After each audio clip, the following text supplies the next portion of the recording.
சட்டத்துறையை சார்ந்த நம்முடைய வழக்கறிஞர்கள். அப்படிப்பட்ட உங்களை ஒருங்கிணைச்சு இந்த மாநாட்டை மாநில அளவில் நம்முடைய என்ஆர் இளங்கோ அவர்கள் மிக சிறப்பாக அறிவுபூர்வமாக ஆக்கபூர்வமாக ஏற்பாடு செஞ்சிருக்கிறார். நீதிமன்றத்திலையும் நாடாளுமன்றத்திலையும் தன்னுடைய வாத திறமையால எல்லோருடைய கவனத்தையும் இருக்கிறவர் அவர். அமைதியான வகையில ஆக்க பணிகளை செய்கிறதுதான் அவருடைய ஸ்டைல்.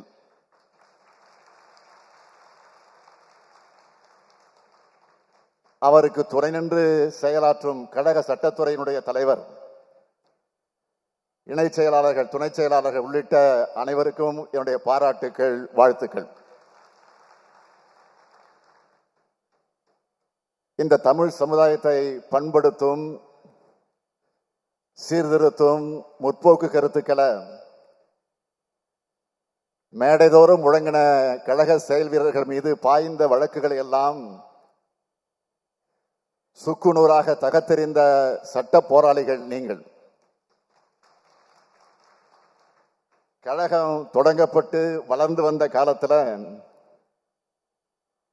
தொண்டர்கள் மீதான அடக்குமுறைகளை எதிர்கொள்ள சென்னையிலிருந்து வழக்கறிஞர்கள் தமிழ்நாட்டோட பல்வேறு பகுதிகளுக்கு அனுப்பி வைப்பார் நம்முடைய பேரறிஞர் அண்ணா அவர்கள். அப்படி அவங்க நடத்தின சட்ட போராட்டங்களும் பெற்ற வெற்றிகளும் 1966ஆம் ஆண்டு மதுரையில் நடந்த திமுக வழக்கறிஞர்கள் மாநாட்டுக்கு அது காரணமாச்சு.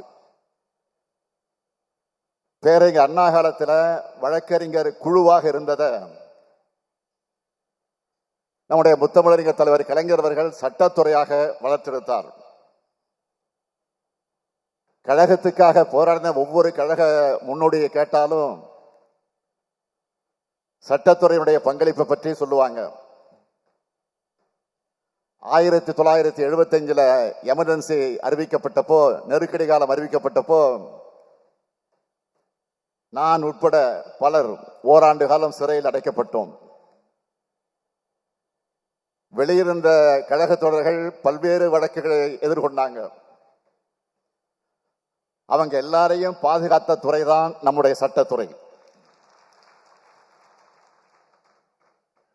எம்ஜிஆர் ஆட்சி காலத்தில் தலைவர் கலைஞர் அவர்கள் மேல ஏராளமான வழக்குகளை போட்டாங்க. அப்ப கலைஞருக்காக வாதாட பெரும் படையே வரும். நம்ம RS பாரதியை கேட்டா அந்த வரலாற்றை எல்லாம் விரிவா எடுத்து சொல்லுவார்.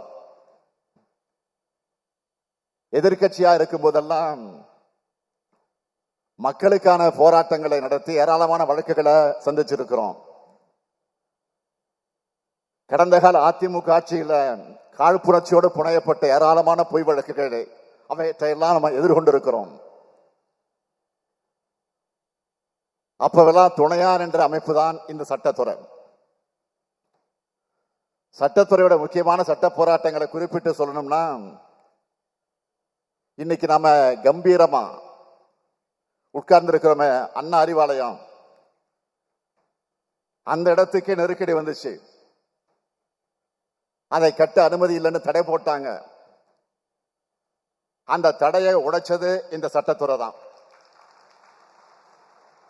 ஏன், நம்முடைய கருப்பு சிவப்பு கொடிக்கும் உதயசூரியன் சின்னத்துக்கும் ஒரு காலத்தில் பிரச்சனை வந்துச்சு. அதையும் மீட்டு தந்தது இந்த சட்டத்துறை தான். அம்மையார் ஜெயலலிதா ஆட்சி கால முறைகேடுகளை தடுக்க நம்முடைய மரியாதைக்குரிய சண்முக சுந்தரம் அவர்கள் தன்னுடைய உயிரை பணயம் வச்சு போராடினார். அவருடைய தியாகம் விலை மதிப்பில்லாதது. அடுத்து இன்னைக்கு நம்மோட நெஞ்சங்களில் ஆறாத வடுவா இருக்குது தலைவர் கலைஞருடைய நள்ளிரவு கைது.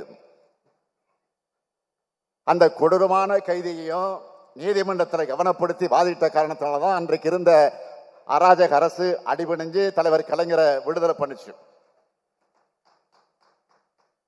கழகத்தின் மீது கற்பிக்கப்பட்ட களத்திலிருந்து, அந்த களங்கத்திலிருந்து ராசா வாதாடி வென்றார். இது எல்லாத்துக்கும் மேல தலைவர் கலைஞர் மறைந்த பிறகு, நம்மை விட்டு பிரிந்த பிறகு, பேரறிஞர் அண்ணாவின் பக்கத்தில் அவர் துயில் கொள்ள நடந்த சட்ட போராட்டம், அன்னைக்கு இருந்த நிலைமையை நான் அதிகமாக விளக்க விரும்பல. நம்ம வில்சன் உள்ளிட்ட மூத்த வழக்கங்கள் வாதங்களால தான் கடற்கரையில கலைஞருக்கான இடத்தை போராடி பெற்றோம். இப்படி தொடர்ந்து இது சட்டத்துறையாக இல்ல, சாதனை துறையாக மாறியது வியப்படையதில் ஆச்சரியப்பட வேண்டிய அவசியம் இல்லை. ஏராளமான சட்டபூர்வமான சாதனைகளை செஞ்சிருக்கீங்க. கட்சிக்காக மட்டுமல்ல, மக்களுடைய நலனுக்காக ஏராளம் பணிகளை செஞ்சிருக்கிறோம். அதிமுக ஆட்சியை முடக்க நினைச்ச சமச்சீர் கல்வியை காப்பாற்றணும். குடியுரிமை திருத்த சட்டத்துக்கு எதிராக உச்ச நீதிமன்றத்தில் வழக்கு போட்டோம். நீட் தேர்வு முறைகேடுகளுக்கு அமைக்கப்பட்ட நீதியரசர் ஏ.கே. ராஜாவின் குழுவுக்கு எதிரான வழக்கை தடுத்தோம். 3 வேளாண் சட்டங்களுக்கு எதிரான முதல்ல உச்ச நீதிமன்றத்தில் வழக்கு தாக்கல் செஞ்சு தடை வாங்கணும். கலைஞர் நூற்றாண்டு பூங்கா இருக்கிற இடத்தை தனியாரிடமிருந்து மீட்க காரணமாக இருந்தோம். இது எல்லாத்துக்கும் மேல இதர பிற்படுத்தப்பட்ட வகுப்பினருக்கான 27 விழுக்காடு இடஒதுக்கீட்டை உறுதி செஞ்சதும் இந்த வழக்கறிஞர் படைதான். மருத்துவம் மற்றும் மருத்துவ உயர்கல்வியில இன்னைக்கு ஆண்டுதோறும் 5500 இடங்களை கூடுதலாக கிடைக்குதுன்னா இந்த சமூக நீதி சாதனையை ஒட்டுமொத்தமாக இந்தியாவுக்கே சாத்தியப்படுத்தியது நம்முடைய சட்டத்துறை தான். இந்த சாதனை பயணம் தொடர இந்த நேரத்தில் உங்க எல்லாரையும் நான் வாழ்த்துறேன்.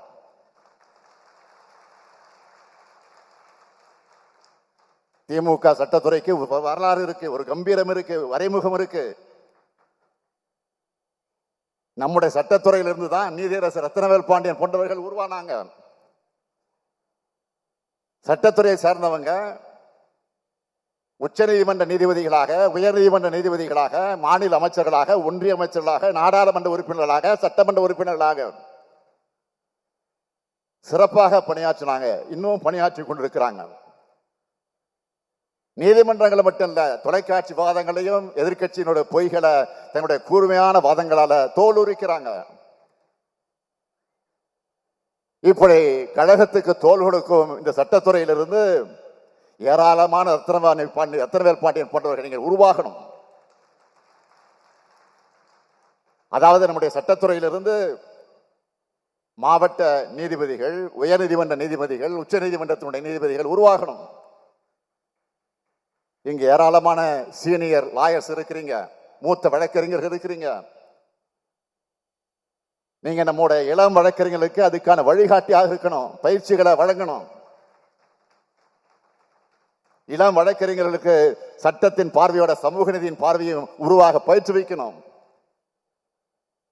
அடுத்ததா உங்க முன்னாடி இருக்கிற இன்னொரு முக்கிய கடமை, நாம தொடர்ந்து வைத்து வரக்கூடிய கோரிக்கையான நீதிபதிகள் நியமனத்துல சமூக நீதி பின்பற்றப்பட உரையாடல்களை நீங்க தொடங்கணும். அடுத்து நம்ம என்ன இளங்கோ ஏற்பாடு செஞ்சிருக்கக்கூடிய இந்த மாநாட்டோட முக்கியமான நிகழ்ச்சியா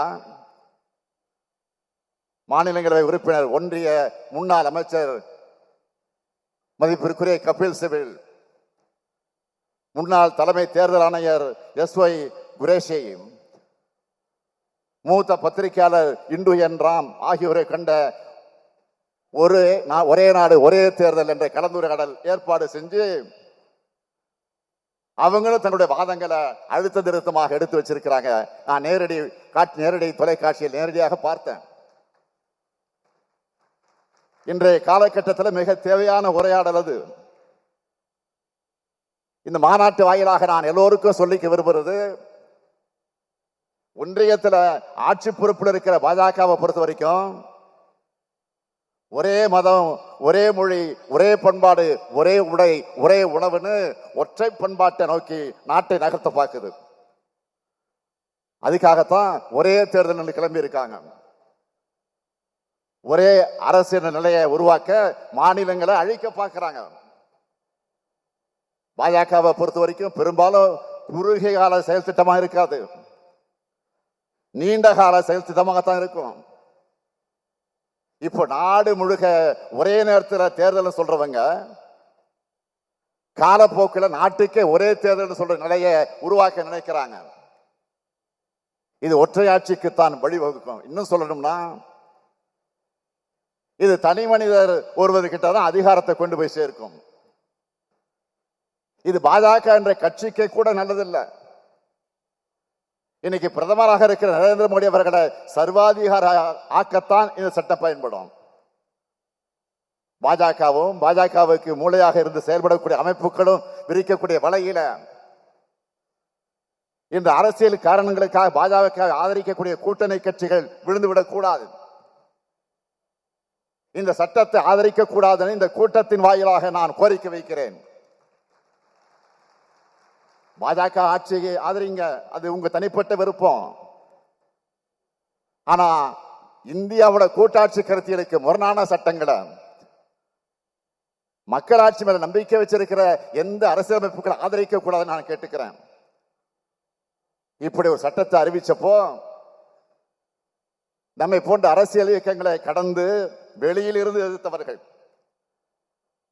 முன்னாள் தலைமை தேர்தல் ஆணையர் மரியாதைக்குரிய எஸ்.ஒய். குரேஷி அவர்கள் பலமுறை தேர்தல்கள் நடத்துறதுனால தேர்தல் செலவு அதிகமாகுன்னு பாஜக தரப்பு சொன்ன போது ஒரே நேரத்தில் தேர்தல் நடத்துறதுனால தான் அதிகமான செலவாகும். தேர்தலுக்கான கருவிகளும் ஆட்களும் பாதுகாப்பும் ஒரே நேரத்தில் தேவைப்படுகிறதுனால செலவு அதிகமாகத்தான் ஆகும்னு குரேஷி அவர்கள் சரியாக சொன்னார்.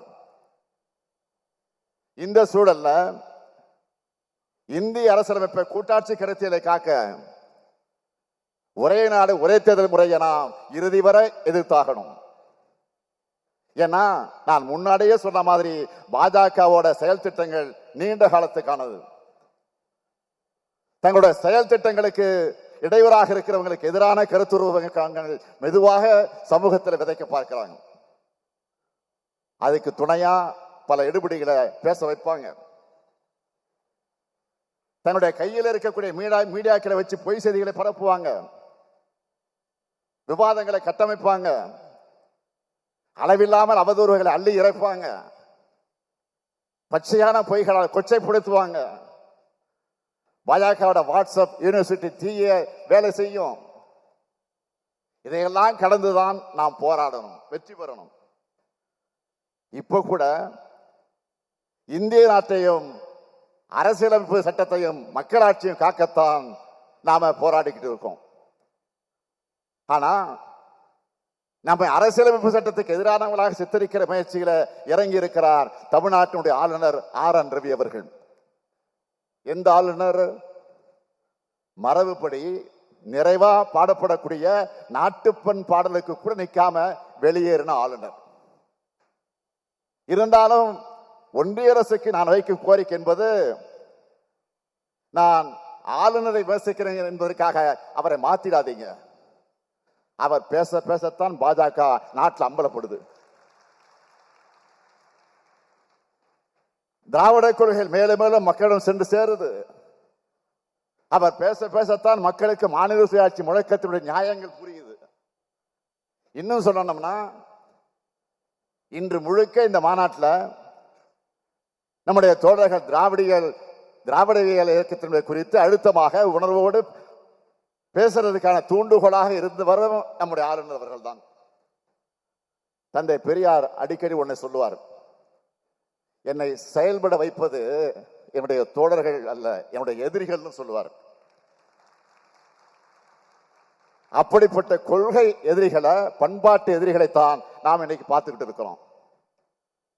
இன்றைய எதிரிகள் கருத்தியல் மோதலுக்கு தயாராக இல்லை.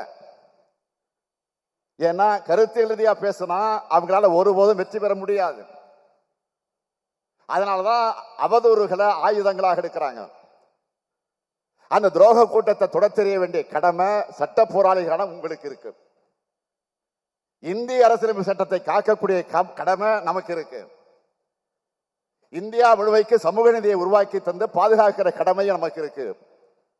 எனவே இங்க இருக்கு சட்ட போராளிகளுக்கு நான் சொல்லிக்கொள்ள விரும்புவது, நீங்கள் கொள்கை போராட்டத்திலையும் ஈடுபடணும், உதவணும், உங்களை ஒப்படைத்துக் கொள்ளணும், தேர்தல் களத்திலையும் உதவணும். தேர்தல் நேரத்தில் உங்களுடைய வாரும் பணிகள் எல்லாம் மகத்தானது, பாராட்டுக்குரியது. இன்னைக்கு நினைச்சாலும் நான் மகிழ்ந்து கொண்டு இருக்கிறேன். 2019 முதல் நடந்த எல்லா தேர்தல்களிலும் நாம் தான் தொடர்ந்து வெற்றி பெற்றிருக்கிறோம். அதற்கு காரணம், முக்கியமான காரணம் நீங்கள் தான். ஆக இந்த வெற்றி பயணம் 2026 தொடரணும். 2026 தேர்தல் வெற்றி என்பது நம்முடைய திராவிட மாடல் ஆட்சிக்கு மக்கள் அளிக்க போக மகத்தான அங்கீகாரமாக அமைய போகுது. திராவிட முன்னேற்ற கழக ஆட்சி மீண்டும் அமைய, இந்தியா முழுமைக்கு திராவிட கோட்பாடுகளை வென்றெடுக்க கழக சட்டத்துறை சளைக்காமல் சமரசம் இல்லாமல் உழைக்கணும். கழகத்தின் காவல் அரணா விளங்குகிற சட்டத்துறை சார்பில் கழக வழக்கறிஞர் அண்ணனுக்காக இன்னைக்கு 5 கோடி ரூபாய் கொடுத்திருக்கிறீங்க. அது ஆக்கபூர்வமான திட்டங்கள்ல பயன்படுத்திக்க என்ஆர் இளங்கோ அவர்கள் ஒரு செயல் திட்ட வகுக்க சொல்லி இருக்கிறேன். அதன் அடிப்படையில் அந்த அறிவிப்புகள் வரும் என்பதை சொல்லி கழக வழக்கறிஞர் அனைவருக்கும் என்னுடைய நல்வாழ்த்துக்களை நன்றியும் சொல்லி விடைபெறுகிறேன். நன்றி, வணக்கம். உடனுக்குடன் செய்திகளை தெரிந்து கொள்ள சன் நியூஸ் பெல் ஐகானை கிளிக் பண்ணுங்க.